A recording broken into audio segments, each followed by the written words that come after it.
Okay, let's think about that.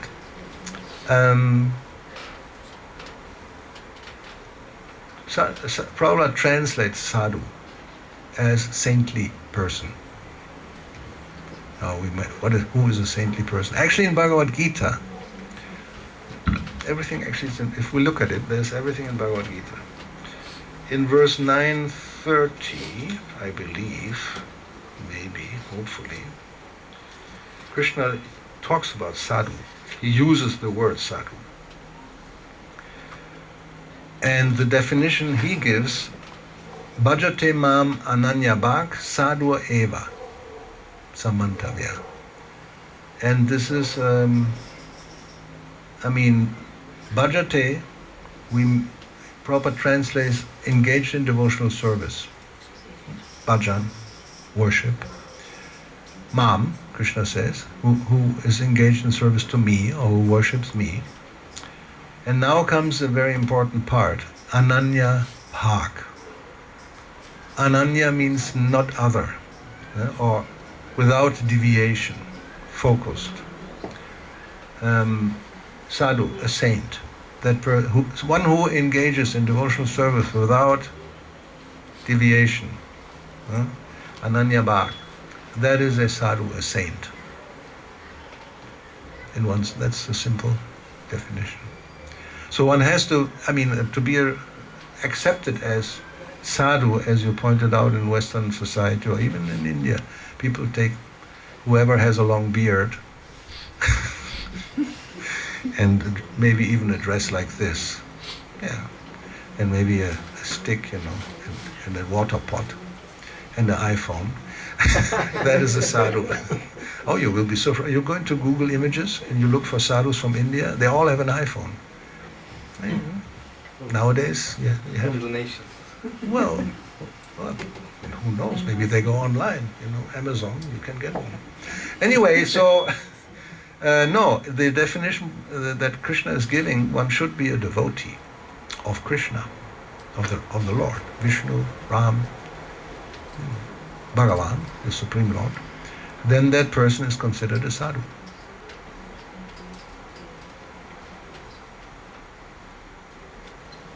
Maharaj, ¿le puedo hablar en español que en inglés no? And then you oblige me to translate. Entonces tengo que Huh? Very good. But your English was okay. I understood it. Para poder formular bien la pregunta, lo que pasa es que en el capítulo 12, Krishna dice que el camino impersonal también es un camino. Y lo nombra, pero que es muy penoso y muy dificultoso. Yeah, so it's your choice. Krishna ahí dice que también ellos son trascendentalistas, pero no se les llama sadhu. Entonces me gustaría saber cuál es la diferencia entonces. Bueno, no sé. También en el quinto. Well, now we're not going to speak Spanish. No, we have to translate first. Yeah. So the question was that in Krishna in the chapter 12 says that impersonality path is also a path. También un camino. Pero no lo nombra como sadhu. But Krishna doesn't name these impersonalists as sadhus. Let's see what text you're referring to, because 12:6. 6. Okay, well, there's 6. Let's see, text 6.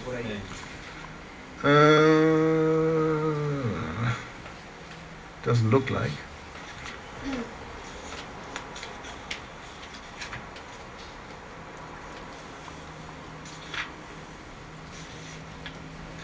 No, what I was referring to, that in the 5th chapter of 5th canto, Rishabdev, in verse 2, he also speaks about transcendentalists, and some are called impersonalists.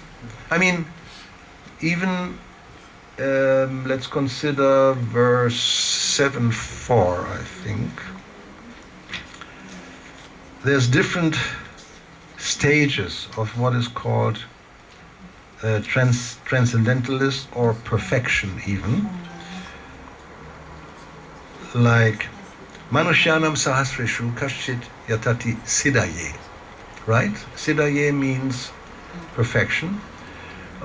So he says, out of many thousands of people, one may endeavor for perfection. So what is that perfection, for example? And then he says, Yatatam api siddhanam, those who have attained perfection, maybe one is a devotee. So that means apparently you can attain perfection without being a devotee. Which is another question. No? What does that mean? So what is this perfection? This perfection is simply to understand I'm not the body. So there's different grades of understanding. And I think we can apply this to transcendentalists. Whatever is beyond the material world, and Brahman is, that's transcendental. It's impersonal.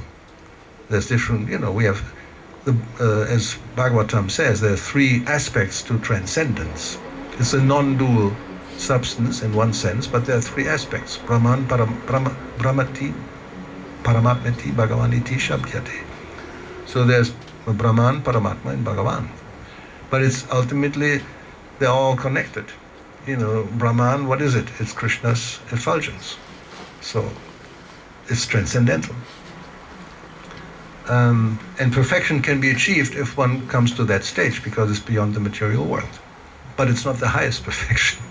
So one may even, you may then say, okay, that's also a sadhu, but it's not, the highest type of sadhu.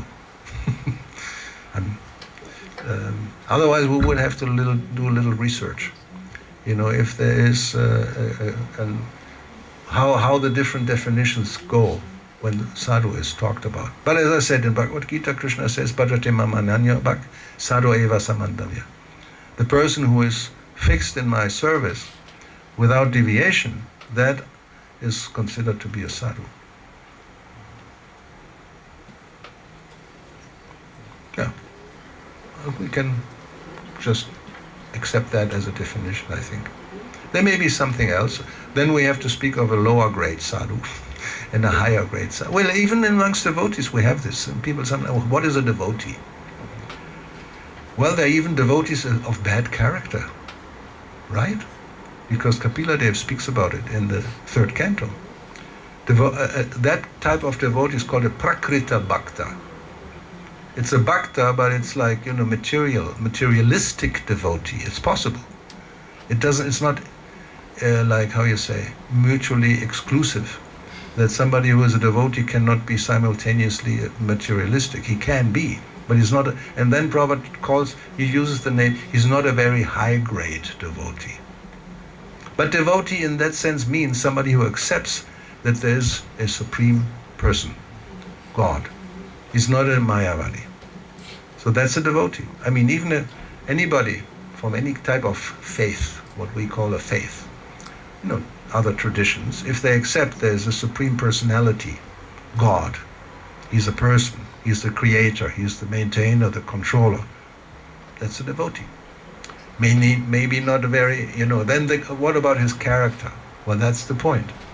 As Kapila Deva points out, he may be angry, lusty, and envious, and all these bad qualities, but because he accepted the Lord and is worshipping the Lord, he's still to be considered a devotee. But and then Vishwanath Chakravarti Thakur points out, if that person is of bad character, don't associate with that person. So that may mean even somebody may be a devotee, but you may have to avoid his association. So there's subtle, differences. So sadhu may be, if we accept that a devotee can be like this, so there may be a materialistic sadhu also. Because generally sadhu devotee, basically it's understood to be synonymous. I mean, we are speculating a little bit. But we could find out more definitions just to make sure, And you can do your research. Nowadays it's easy. You just ask ChatGPT, what is a sadhu?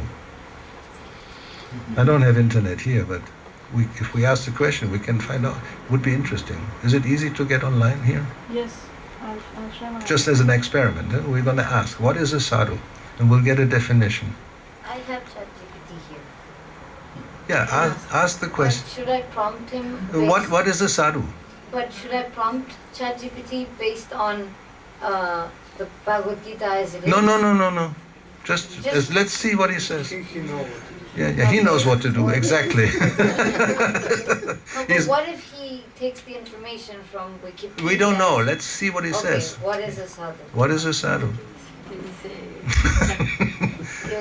If someone wants to read it, Yeah, please. you want to read it? That's the easy part. If I we got the answer, and it just takes a fraction of a second. Of course, a sadhu is a Hindu ascetic. They don't know. Yeah, long beard and long hair and an iPhone. Or holy person who renounces worldly pursuits and dedicates their life to spiritual practices. Not so bad, huh? Meditation and devotion. So, they often lead a simple life and often not. Focus